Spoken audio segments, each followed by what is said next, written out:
नमस्कार। हमारी आज की वीडियो का विषय है महाकवि भर्तृहरि द्वारा लिखित नीति शतकम में वर्णित विषयों विद्या महिमा, धन महत्व, मूर्ख पद्धति, विद्वान पद्धति, सत्संगति आदि का विस्तार पूर्वक वर्णन। मैं डॉक्टर सलील कुमार, एसोसिएट प्रोफेसर, आपका KRM DAV कॉलेज नकोदर की ऑनलाइन DAV डिजिटल पाठशाला में स्वागत करता हूं। महाकवि Bhartrihari. Bhartrihari the king who became a rishi. BA द्वितीय सेमेस्टर गुरु नानक देव यूनिवर्सिटी अमृतसर के संस्कृत विषय के लिए निर्धारित पुस्तक नीति शतक महाकवि भर्तृहरि। नीति शतक में वर्णित विषयों विद्या महिमा, धन महत्व, मूर्ख पद्धति, विद्वान पद्धति, सत्संगति का विस्तार पूर्वक वर्णन हम यहाँ पर करने जा रहे हैं। भर्तृहरि जी के नीति शतक को नीति संबंधी सूक्तियों का संग्रह कहा जा सकता है। यह एक मुक्तक गीति काव्य है। मुक्तक काव्य में एक श्लोक का दूसरे श्लोक के साथ कोई संबंध नहीं होता। नीति शतक का प्रत्येक श्लोक अपने आप में संपूर्ण है और रस चर्वना की सामर्थ्य रखता है। ये कहने में कोई हर्ज नहीं कि नीति रतन, नीति प्रदीप, नीति सार, चाणक्य नीति आदि नीति संबंधी जितने भी सूक्तियों से संबंधित ग्रंथ हैं उन सब में नीति शतक श्रेष्ठ है। नीति शतक भर्तृहरि जी की प्रखर और तीव्र बुद्धि का परिचायक है। इसमें कवि ने मानव जीवन की चिर संचित अनुभूतियों का विशेष वर्णन किया है। जीवन काल में मनुष्य को कहाँ और कैसी नीति के अनुसार आचरण करना चाहिए, नीति शतक में इसकी विशेष चर्चा हुई है। कवि ने अपने इस काव्य में वास्तव बहुत सरल शब्दों में सरल ढंग से बड़ी गुप्त और मूल्यवान बातें की हैं। ऐसा प्रतीत होता है कि कवि ने अपने जीवन के व्यक्तिगत अनुभवों को भी इन श्लोकों में लिखा है। नीति शतक में वर्णित सूक्तियां बहुत रोचक और मनमोहक हैं। इन सूक्तियों का मानस पटल पर तुरंत प्रभाव हो जाता है। नीति शतक में विद्या महिमा, धन महत्व, मूर्ख पद्धति, विद्वान पद्धति, सत्संगति आदि विषयों का सशक्त रूप से वर्णन किया गया है। महाकवि भर्तृहरि जी ने अपने नीति शतक में स्थान स्थान पर विद्या की बहुत प्रशंसा की है। विद्या नाम नरस्य रूपम अधिकम। विद्या नाम नरस्य रूपम अधिकम अर्थात विद्या ही मनुष्य का सबसे श्रेष्ठ और उत्तम रूप है। विद्या ही मनुष्य का तन सुरक्षित धन है। विद्या भोगों को देने वाली, यश और सुख को देने वाली है।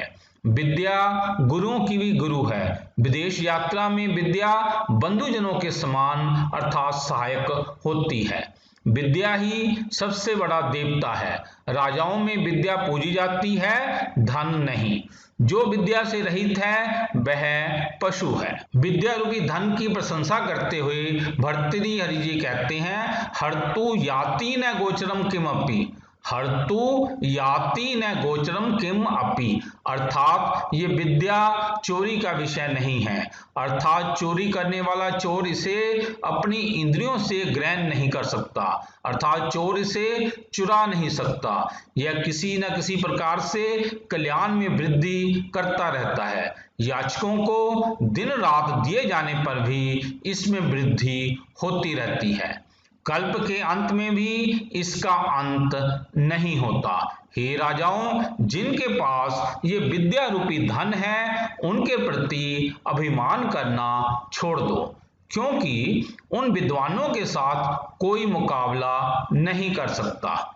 महाकवि भर्तृहरि जी ने धन की महिमा की प्रशंसा की है। उन्होंने स्पष्ट रूप से कहा है कि धन के प्रभाव से मनुष्य वह बन जाता है जो वह नहीं होता। यस्य अस्ति वित्तम स नरः कुलीनः यस्य अस्ति वित्तम स नरः कुलीन, अर्थात जिस मनुष्य के पास धन है वही मनुष्य कुलीन, वही विद्वान, वही शास्त्रों को जानने वाला, वही गुणवान, वही उत्तम वक्ता और वही देखने योग्य होता है। वास्तव में सभी गुण सोने अर्थात धन में निवास करते हैं। भर्तृहरि जी के अनुसार धन की महिमा महान होती है। धन के नष्ट हो जाने पर मनुष्य थोड़ी देर में ही दूसरों के लिए पराया हो जाता है। इसका होना व्यक्ति के लिए वरदान है और ना होना अभिशाप है। अर्थात धन का होना व्यक्ति के लिए वरदान है, धन का ना होना व्यक्ति के लिए अभिशाप है। यथा तानि इंद्रियाणि अविकल्यानि तदेव नाम, तानि इंद्रियाणि अविकलानि तदेव नाम, अर्थात यह बड़े आश्चर्य की बात है कि मनुष्य की वे ही विकार रहित अर्थात शक्तिशाली इंद्रियां हैं, वही उसका नाम है, वही अर्थात पहले जैसी ही उसकी अकुंठित अर्थात तेज बुद्धि है, वही उसकी वाणी होती है। फिर भी धन की गर्मी से रहित हुआ वह मनुष्य क्षण भर में ही लोगों के लिए पराया हो जाता है। भर्तृहरि जी के अनुसार जिस व्यक्ति के पास धन वैभव है उसको ही इस संसार में महत्ता दी जाती है। इसलिए लोग धन को प्राप्त करने के लिए तुच्छ से तुच्छ अथवा छोटे से छोटा कार्य करने के लिए तैयार हो जाते हैं। इस तथ्य को स्पष्ट करने के लिए भर्तृहरि जी कहते हैं, जाति यातु रसातलम, जाति यातु रसातलम, अर्थात जाति चाहे पृथ्वी तल में चली जाए, गुणों का समूह उससे भी नीचे कोई यदि कोई स्थान है वहां चला जाए और चरित्र जो है पर्वत की चोटी से गिरकर नष्ट हो जाए, परिवार अग्नि में जल जाए, बैरी रूपी शूरता पर चाहे शीघ्र बरज गिर जाए, इस प्रकार सब कुछ नष्ट हो जाए, किंतु हमें तो केवल धन चाहिए, क्योंकि उस अकेले धन के बिना सभी गुण तिनके के समान तुच्छ प्रतीत होते हैं। महाकवि भर्तृहरि जी का कथन है कि मूर्खता का कोई इलाज नहीं कर सकता। शास्त्रों में प्रत्येक वस्तु की दवाई बताई गई है, परंतु मूर्ख की कोई दवाई शास्त्रों में वर्णित नहीं है। यहाँ मूर्खता का अर्थ अनपढ़ता नहीं है, क्योंकि शास्त्रों के पढ़े लिखे होने पर भी कई लोग मूर्ख के मूर्ख ही रह जाते हैं। मूर्खता का अर्थ शिक्षा का भाव न होकर समझ का अभाव है। शक्य बारितुम जलेन हुतबुक, शक्यतः बारितुम जलेन हुतबुक, अर्थात आग को पानी से शांत किया जा सकता है, सूर्य की गर्मी को छाते से रोका जा सकता है, मतवाले हाथी को तेज अंकुश से काबू किया जा सकता है, गधे और बैल को डंडे से वश में किया जा सकता है, औषधियों के संग्रह से विभिन्न रोगों को दूर किया जा सकता है, सांप बिच्छू आदि के विष को मंत्रों के प्रयोग से दूर किया जा सकता है, किंतु शास्त्रों में प्रत्येक वस्तु की औषधि बताई गई है, परंतु मूर्ख की कोई औषधि नहीं बताई गई।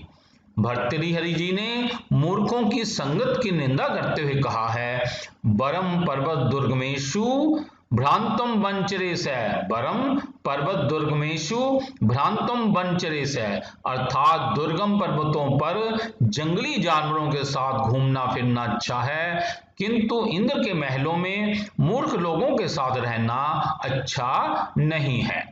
महाकवि भर्तृहरि जी ने अपने नीति शतक में स्थान स्थान पर विद्वानों की बहुत प्रशंसा की है।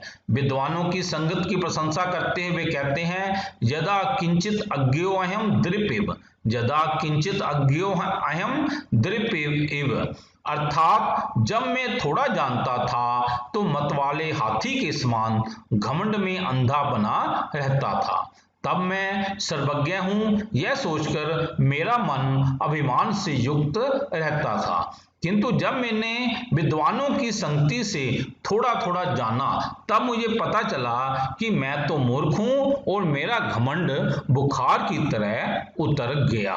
भर्तृहरि जी के अनुसार विद्वानों का हमेशा आदर करना चाहिए, उनका निरादर नहीं करना चाहिए। इस तथ्य को समझाने के लिए भर्तृहरि जी कहते हैं, अधिगत परमार्थान पंडितान, अधिगत परमार्थान पंडितान, अर्थात हे राजन, तत्व ज्ञान अर्थात अध्यात्म ज्ञान को प्राप्त किए हुए विद्वानों का निरादर मत करो। तिनके के समान तुच्छ लक्ष्मी उन्हें बांध नहीं सकती। ताजे मदयल की धारा से शोभायमान काली कनपटियों वाले हाथियों को कमल नाल के धागे से नहीं बांधा जा सकता। महाकवि भर्तृहरि जी के अनुसार किसी विद्वान के स्वाभाविक ज्ञान को कोई उससे अलग नहीं कर सकता। यथा अम्भोजनी वन विहार, अम्भोजनी वन विहार अर्थात विधाता अर्थात ब्रह्मा जी यदि हंस पर नाराज हो जाएं तो केवल ज्यादा से ज्यादा उसके कमल वन में घूमने फिरने के सुख को नष्ट कर सकता है, किंतु वह उसके दूध और जल को अलग कर देने की प्रसिद्ध कला अर्थात चतुराई रूपी यश को नष्ट करने में समर्थ नहीं है। महाकवि भर्तृहरि जी ने सज्जनों की संगत की बहुत प्रशंसा की है। इस तथ्य को स्पष्ट करते हुए भर्तृहरि जी ने कहा है, जाड्यम धियो हरति, जाड्यम धियो हरति अर्थात सत्संगति बुद्धि की जड़ता को दूर करती है, वाणी में सच्चाई फैलाती है, सम्मान और उन्नति को बढ़ाती है, पाप को दूर करती है, हृदय को प्रसन्न करती है, दिशाओं में यश को फैलाती है। बताओ सत्संगति मनुष्य के लिए क्या नहीं करती, अर्थात सत्संगति मनुष्य का बहुत उपकार करती है।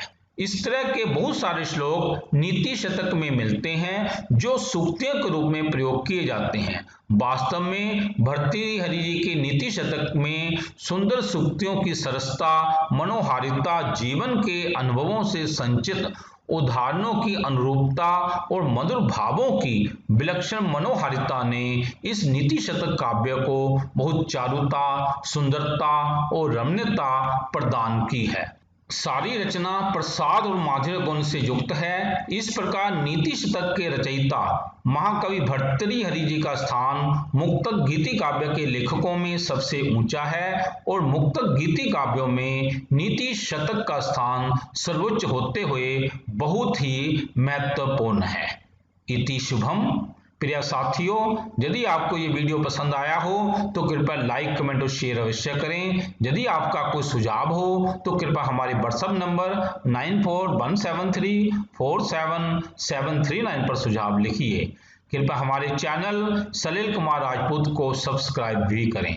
धन्यवाद।